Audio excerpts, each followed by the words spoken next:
Nicholson Baker is a writer who lives in VZ. He has written 17 books, several of them bestsellers. His latest nonfiction book is called Finding a Likeness, and its subtitle, How I Got Somewhat Better at Art, sums up the story.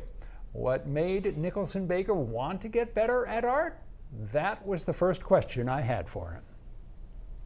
I think it was partly that I'd been involved in a really complicated, difficult, sad project. I was writing about biological warfare in the 1950s, and I suddenly thought at some point writing the book, I've got a certain finite number of years left. So I just thought, I want to learn to paint. Had you ever had any lessons in art? Well, my mother and father met at art school, and my mother gave me and my sister drawing lessons. One of her assignments that I really remember, because it was a mind bender, was draw the inside of a pillow. Ooh, it's a mind bender. You know, what do you do with a pencil? Where are the feathers, you know? Realizing he wasn't any good, Baker quit painting for 40 years. A few years ago, though, he started up again with the goal of creating something straightforward.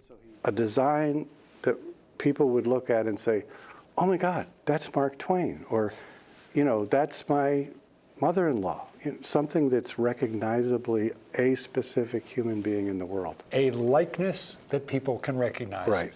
So the book is called Finding a Likeness because it was a slow process, and there were some desperate moments. At first, Baker watched a lot of YouTube videos on how to draw and paint. Later, he took an art class. None of it helped. He was not getting better. Then came what he calls his concession to the dark side. He would hold a piece of paper up to a computer screen and outline the face on the screen. So you were, in effect, tracing. Okay, you've said the word, and that is... Is that a word that fills you with shame, and well, did you not want to say that? It fills me with a weird, because I put it in the book. The book is about my struggle with tracing, my temptation, my holding back, my trying to be strong and resist it. Turned out, resistance was futile. The only way to get a likeness for me, with my limited talent, was to begin with a kind of blueprint. Where are the nostrils? Where are the eyes? And when I had that, I started to have something that looked like that person. As the process went along and you got a little bit better, was it bringing you pleasure? Did it make you happy? It was sort of a euphoric realization that I had found what I was looking for. Baker demonstrated for us how he works. That morning, he'd started on 2 portraits, one of them of Stephen King. The problem with Stephen King for me right now is the mouth is wrong. And this is so often true and so frustrating, but also some of the beautiful challenge of it. John Singer Sargent said, a portrait is a painting in which something is wrong with the mouth.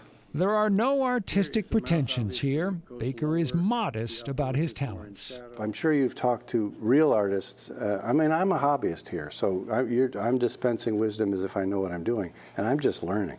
So I know that I'm done if when I put it away and bring it back, I think, that looks like Stephen King, you know, and I'm happy about it.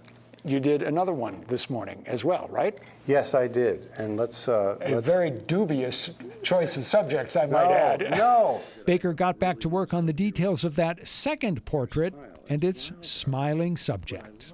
I love that human beings have 1,000 different smiles, and I love how hard they are to do justice to on the page, because there are these little shadowy places in the side. And I have kind of thin reptilian lips. I don't know if that's a challenge for you. No, I think you should be very proud of what you've got. His subjects have ranged from clouds to guardrails, but the subject that most attracts Baker is people.